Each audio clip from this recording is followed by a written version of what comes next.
সমকামিতা, LGBT Q. একটা সময় ছিল যে সমকামিতা বা এলজিবিটি কিউ শুনলেই আমাদের মা বোনেরা বা আমাদের সমাজ জুতা নিয়ে দাঁড়াইতো। এটা নাম শুনলেই ঘিন্না লাগতো, গিন করতো। আর এমন পর্যায়ের ঘিন্না লাগতো যে কোনো মেয়ে শোনার সাথে সাথে জুতা নিয়ে রেডি। ছোট্ট একটা উদাহরণ। আসলে আমাদের মধ্যে সচেতনতার বড় অভাব। কথাটা বুঝছেন? আমাদের মধ্যে সচেতনতার এতটাই অভাব এবং আমরা এতটাই ভুলো জাতি যে আমরা সব কিছু ভুলে যাই। আজকে থেকে 10 থেকে 15 বছর আগে, আমার বয়স মাত্র 30, আজকে থেকে 10 থেকে 15 বছর আগে আমার আব্বা একজন কৃষক ছিলেন। আমরা দেখতাম যে আব্বা গোবর টুবর দিয়া এটা সেটা দিয়া ক্ষেতের সার বানাইতো। কি বানাইতো? নিজেই বানাইয়া নিজেই খেতে দিত, আবার চাষ করত। আমাকে বলেন, এখন কোন কৃষক নিজে এইভাবে নিজে নিজে সার বানায়া কৃষিকাজ চাষ করে? বলেন, চাষ করে? এমনকি যদি পৃথিবীর যে সমস্ত রাষ্ট্রগুলো সার আমদানি করে, বিভিন্ন রকমের সার, লাল সার, সাদা সার, জৈবিক যে সারগুলো, এই সারগুলো যদি বন্ধ করে দেয়, সারের যদি এই সারগুলোর সাপ্লাই চেইন যদি অফ করে দেওয়া হয়, আমার মনে হয় মানুষ না খায় মারা যাবে, কৃষি বন্ধ হয়ে যাবে। সেম ভাবে আজকে থেকে 10 বছর আগে বা 15-20 বছর আগে, মুরব্বীরা বলবেন 20 বছর আগে বিদ্যুৎ না থাকলেও পানির কোনো টেনশন থাকতো? বলেন, সত্যি বলেন, থাকতো? কিন্তু এখন পরিস্থিতি এমন হয়েছে যে বিদ্যুতের মেইন সুইচ যদি 7-8-10 দিনের জন্য বন্ধ করে দেয়, পানির জন্য হাহাকার শুরু হয়ে যাবে। খাওয়ার পানি থাকবে না, গোসলের ব্যবস্থা থাকবে না। এই কথাগুলো কেন বললাম? যে এই যে নিয়ন্ত্রণ একক কেন্দ্রিক, মানে সারের নিয়ন্ত্রণ একক কেন্দ্রিক চলে যাচ্ছে, পানির নিয়ন্ত্রণ একক কেন্দ্রিক চলে যাচ্ছে, বিদ্যুতের নিয়ন্ত্রণ একক কেন্দ্রিক চলে যাচ্ছে, মানে সব কিছু যেন সুইচ কেন্দ্রিক। এই সুইচ দিবে আর সব কিছু বন্ধ হয়ে যাবে, এক হাহাকার শুরু হয়ে যাবে। এই সুইচগুলো সবগুলো দাজ্জালের হাতে নিতে হবে। এটা হলো কিয়ামতের আলামতের একটা বড় অংশ। কি? যে দাজ্জালের আগে সবকিছু নিয়ন্ত্রণ নিবে। তো দাজ্জাল কিভাবে নিয়ন্ত্রণ নিবে? পৃথিবীর ক্ষমতাসীনদের নিয়ন্ত্রণ দাজ্জালের হাতে নিতে হবে। মানে এটাকে তেমন কিছু মনে করবে না মানুষ। একটা ছোট্ট উদাহরণ দিই, আমি আমার কথা বুঝাইতে পারতেছি কিনা আমি জানি না, বুঝতেছেন? ছোট্ট একটা উদাহরণ দিই। সমকামিতা, এলজিবিটি কিউ। একটা সময় ছিল যে সমকামিতা বা এলজিবিটি কিউ শুনলেই আমাদের মা বোনেরা বা আমাদের সমাজ জুতা নিয়ে দাঁড়াইতো। এটা নাম শুনলেই ঘিন্না লাগতো, গিন করতো। আর এমন পর্যায়ের ঘিন্না লাগতো যে কোনো মেয়ে শোনার সাথে সাথে জুতা নিয়ে রেডি। ছোট্ট একটা উদাহরণ। মনে করেন আজকে থেকে 10 বছর আগে, কয় বছর? 2026 সাল, 2016 সালে বা 2010 সালে, আজকে থেকে 16 বছর আগে যদি পিছনের বেঞ্চ থেকে সামনের বেঞ্চের কোনো একটা মেয়েকে স্কুলে, কলেজে, ভার্সিটিতে বলা হইতো, আপু আপনি কি গে, কিংবা আপনি কি লেসবিয়ান, কিংবা আপনি কি সমকামী, এলজিবিটি, এই কথাটা বলার সাথে সাথে 2010 সালের যেই রিয়্যাক্ট আসতো, সেটা হলো পায়ের নিচ থেকে ওই মেয়ে জুতা নিয়ে পিছনে কইতো, কেডা রে, কেডা বলছিস? কথা বুঝছেন? এটা ছিল 2010 সালের রিয়্যাক্ট। কিন্তু এই শয়তানের দল, এই দাজ্জালি বিশ্ব ব্যবস্থা, এই দাজ্জালি মিডিয়া হাউস, এই দাজ্জালি সেলিব্রিটিজম, এই তাগুতি বিশ্ব ব্যবস্থা এটাকে এতই নরমালাইজ করছে যে 10 বছর পরে আজকের দিনে কোনো ভার্সিটিতে, কলেজে গিয়া কোনো মেয়েরে যদি বলা যায় যে আপু আপনি কি এলজিবিটির সদস্য, ও পিছন দিয়ে মুস্কি আসতে বল, না আমি এমন না। আপনি প্রতিক্রিয়াটা খেয়াল করেন, আপনি তার রিয়েক্টের পার্থক্যটা খেয়াল করেন, কতটা নরমালাইজড হয়েছে। যে এই একই কথা 10 বছর আগে বললে সে জুতা নিয়ে বাড়ি দিতে চাইতো, সে খুঁজতে থাকতো যে কে বলছে এই কথা, আর এখন সে মুচকি হাসি দিয়ে বলতেছে না আমি এমন। এটাই হলো এই দাজ্জালি বিশ্ব ব্যবস্থার, এই শয়তানদের একটা বড় এজেন্ডা। কি? যে মুসলিম সমাজে যেই জিনিসটা শুনলে সহ্য করতে পারে না, তোমরা এটাকে নরমালাইজড করো। নাউজুবিল্লাহ। আপনি কি কল্পনা করতে পারেন যে বিশ্বে যারা কিনা এইডসের টিকা দেয়, যারা কিনা জরায়ু ক্যান্সারের টিকা দেয়, যারা কিনা আমাদের মেয়েদেরকে এই 4টা করে ইনজেকশন দেয় বিয়ের আগে, এরপরে আরো কত টিকা ফ্রি দেয়, ওমা এরা নাকি বাচ্চাদেরকে কুচি কুচি করে স্যুপ বানায় খায়। ওরে মানবাধিকার! আরে এটা আমার কথা না তো, মার্কিন গোয়েন্দা রিপোর্ট, মার্কিন বিচার বিভাগের নথিতে উঠে আসছে। বুঝানোটা উদ্দেশ্য কি? এই কথাগুলো বলা উদ্দেশ্য কি? যে পুরো পৃথিবী কিয়ামত যে সন্নিকটে, এবং পুরো পৃথিবীর নিয়ন্ত্রণ যে দাজ্জালের হাতে চলে যাচ্ছে, আমি আপনি বুঝি বা না বুঝি এটা বাস্তবতা। কিয়ামতের আগ মুহূর্তে অশ্লীলতা বেড়ে যাবে, বাড়ছে না কমছে?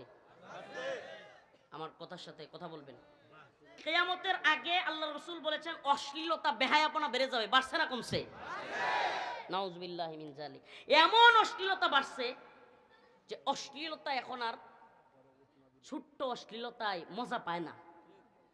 বিকৃত রুচির মানুষগুলো, আপনাদের দ্বীপের কথা মনে আছে? দীপু না কি নাম, একটা ছেলে গ্রুপ স্টাডি করতে গিয়ে, কি নাম ছিল, দীপু সম্ভবত, ঢাকায় গ্রুপ স্টাডি করতে গিয়ে এক মেয়েকে সে বিকৃত যৌনাচারের মাধ্যমে মেরে ফেলছিল। আমরা তখন জেলে সম্ভবত। এই বিকৃত যৌনাচারের লেভেলটা এত হাই গেছে যে আপনি বলবেন হুজুর এটা কি বলেন, মানুষকে মেরে খায়, স্যুপ খায়, ছোট ছোট বাচ্চাদের পায়ে পথে সঙ্গম করে, এই এত বড় বড় বিলিয়নাররা, পৃথিবীর প্রভাবশালী মানুষেরা এটা বিশ্বাস করতে হবে? কেন করবেন এটা বলি আগে, কেন করবেন? আস্তাগফিরুল্লাহ রাব্বি মিন কুল্লি যামবি ওয়া আতুবু ইলাইহি। আমি আগে ইস্তিগফার করে নিচ্ছি এবং আমি আমার মা বোনদের কাছে ক্ষমা চেয়ে নিচ্ছি। আস্তাগফিরুল্লাহ। আমি আমার ভাই আসিফ আদনান, তার একটা বই মুক্ত বাতাসের খুঁজে, এটা পড়ে আমার একটা আইডিয়া হয়েছিল। এমনি তো আমি এগুলো নিয়ে অ্যানালাইজ করার বা জানার চেষ্টা করি। যেই ছেলেটা, আল্লাহ মাফ করুক, ফর্ন ইন্ডাস্ট্রিতে আসক্ত, গভীরে যাব না, জাস্ট টাচ করে যাব, বুঝবেন, বুঝে নিবেন। ওই ছেলেটা আল্লাহ মাফ করুক, প্রথম প্রথম দেখবে সে সফট সফট, মানে সে মনে করেন নর্মাল। নর্মাল কি? এমন নর্মাল যে সে মনে করেন যে বলবে যে এটা একটা আবেগী ভিডিও কিংবা সে রোমান্টিক ভিডিও মনে করে, সফট যে ফর্ন, এগুলা সে দেখা শুরু করবে। নাউজুবিল্লাহ। একটা পর্যায়ে তার ওগুলোতে আর তার হরমোনের গ্রোথ বাড়বে না, কিংবা তার মজা কিংবা আনন্দ, তার মধ্যে উত্তেজনা তৈরি হবে না। দেখেন, আমি আবারও বলছি, আমি খোলামেলা বলতে পারবো না, কিন্তু আপনাদেরকে বোঝানোর জন্য, এই মহামারী থেকে এই জাতিকে বাঁচানোর জন্য, এই যুব সমাজকে বাঁচানোর জন্য আমাকে এতটুকু বলতেই হচ্ছে, মাফ করবেন আমাকে। একটু কিছুদিন পর তার মধ্যে তার যে উত্তেজনা কিংবা তার মধ্যে যে হরমোনের ইয়াটা, এটা হবে না। কিছুদিন পর সে আরেকটু খোলামেলা দেখতে চাইবে। চলে গেলে আপনারা চলে যেতে পারেন। কিছুদিন পর সে কি দেখবে? তার এই উত্তেজনা তৈরি করবার জন্য আরেকটু হার্ড দেখবে। এরপর তার ওইটাতেও আর হবে না, নাউজুবিল্লাহ। এরপর সে আরো হার্ড দিকে চলে যাবে। এমনকি ওদের ব্যাপারে জানা যায় যে হার্ড দেখতে দেখতে সে একটা পর্যায়ে, নাউজুবিল্লাহ, না না সমস্যা নেই, একটা পর্যায়ে সে আপনার এক থেকে একাধিক, নাউজুবিল্লাহ, এক থেকে একাধিক, আমি আর গভীরে যেতে পারতেছি না, কথা বুঝতেছেন? তার উত্তেজনা তৈরি করবার জন্য কিংবা তার খায়েশাত তৈরি করবার জন্য কিংবা তার মনকে খুশি করবার জন্য এক থেকে একাধিক কিংবা সংঘবদ্ধ র‍্যাপ ওগুলো দেখতে শুরু করবে বা ওগুলো করতে শুরু করবে। নাউজুবিল্লাহ। আমাদের সমাজে বিকৃত যৌনাচার বাড়তেছে কেন জানেন? এই আমেরিকার ফর্ন ইন্ডাস্ট্রির কারণে। এই পুরা পৃথিবীতে আমেরিকা এত বেশি ফর্ন ইন্ডাস্ট্রির মায়াজাল তৈরি করছে, যেই মায়াজালে একবার যার চোখ পড়ছে, নাউজুবিল্লাহ, সে এটাতে আবদ্ধ হয়ে গেছে। এবং এটা এমন লেভেলে গেছে যে আস্তে আস্তে সে হার্ড কোরের দিকে যাবে, নর্মালটাতে তার কাজ হবে না। এক পর্যায়ে আসিফ আদনান ভাইয়ের বই পাওয়া গেছে, বা আরো যারা এগুলো নিয়ে একটু গবেষণা করেন, ডাক্তার, ওনারা বলেছেন, নাউজুবিল্লাহ, এক পর্যায়ে পায়ু পথে, তারপরে মৃত ব্যক্তির সাথে পর্যন্ত এরা, এই অশ্লীল লোকেরা, বিকৃত লোকেরা শান্তি পায় না। তো এটা বুঝার জন্য বলি, আপনি যত বেশি আল্লাহর দিকে ঢুকবেন না, সুবহানাল্লাহ, মনে করেন আপনি আজকে একটু কোরআন তিলাওয়াত করছেন, কি করছেন? কোরআন তিলাওয়াত করছেন। আপনি দেখবেন ওই দিন যেদিন কোরআন তিলাওয়াত করছেন, ওই দিন আপনার নামাজ পড়তে ইচ্ছে হইতেছে। সুবহানাল্লাহ। না, আমি বুঝাইতে পারতেছি কিনা, যে আপনি যেদিন কোরআন তিলাওয়াত করছেন ওই দিন আপনার নামাজ পড়তে ইচ্ছে হইতেছে। আপনি যেদিন নামাজটা পড়ছেন না, ওই দিন একটা অভাবী লোক দেখলে মন চাইবো যে 10টা টাকা দিয়ে দিই। এটা কেন? এটা কেন হচ্ছে? আপনি যখন আল্লাহর দিকে ছুটছেন, আস্তে আস্তে আপনাকে আল্লাহ পাক একটা থেকে একটা ভালো কাজের দিকে নিয়ে যাবেন। তেমনি ভাবে আপনি যখন শয়তানের দিকে ছুটা শুরু করবেন, একটার পর একটা খারাপ কাজ আপনার মধ্যে হইতে থাকবে। এবং এমন কি যে আপনার কাছে তখন ছোট্ট খারাপ কাজগুলো, মনে করেন আপনি একদিন চাচারে গালি মারছেন। কারে গালি মারছেন? চাচারে গালি মারছেন, চাচার সাথে উগ্র আচরণ দেখাইছেন। কিছুদিন পরে আর চাচারে উগ্র গালি দিয়ে আপনি মজা পাবেন না, এরপরে বাপেরে দিতে মন চাইবে। ঠিক ভাইরে, এই বাস্তবতাটা কত জরুরি এটা জানা যে কত বেশি জরুরি যুবকদের। প্রিয় ভাইরা আমার, আবারও বলছি, আল্লাহ, আপনি যদি আল্লাহর দিকে ফিরেন, কার দিকে? আপনি আস্তে আস্তে একটা একটা করে আল্লাহর দিকে আগাইতে থাকবেন, সুবহানাল্লাহ, আপনার এক একটা নেক আমলের দিকে আপনার মজা বাড়তে থাকবে। আবারও বলছি, যেদিন আপনি কোরআন তিলাওয়াত করবেন, এদিন দেখবেন মানুষকে সালাম দিতে ইচ্ছা হবে। যেদিন আপনার সালাম দিতে ইচ্ছা হবে, কোরআন তিলাওয়াত করবেন, ওই দিন আপনার নামাজ পড়তে ইচ্ছা হবে। সুবহানাল্লাহ, আপনি নিয়মিত কন্টিনিউ 5 ওয়াক্ত নামাজ পড়লে মন চাইবে তাহাজ্জুদ পড়ি। সুবহানাল্লাহ, একটা নেক আমল আরেকটা নেক আমলের উসিলা হয়, এবং একটা নেক আমল আরেকটা নেক আমলের দিকে নিয়ে যায়। তেমনি ভাবে একটা গুনাহের কাজ, একটা খারাপ কাজ, একটা জঘন্য কাজ আরেকটা জঘন্য কাজের দিকে নিয়ে যায়। এটা আমি আপনাকে বোঝানোর জন্য উদাহরণটা দিলাম, এই জন্য যে ওই যে বিকৃত যারা কাজগুলো করতেছে, এরা একদিনে মানুষের সুদ খাওয়া শুরু করে নাই। এই জন্য বলি আপনাদেরকে, গাজীপুরের মুসলমান, কোন মেয়েকে এই ধরনের টিকাগুলো দিবেন না। আমাদের কথা জানিয়া উদ্ভট লাগবে, হুজুরে কি কোন, এই সমস্ত টিকাগুলো দিবেন না।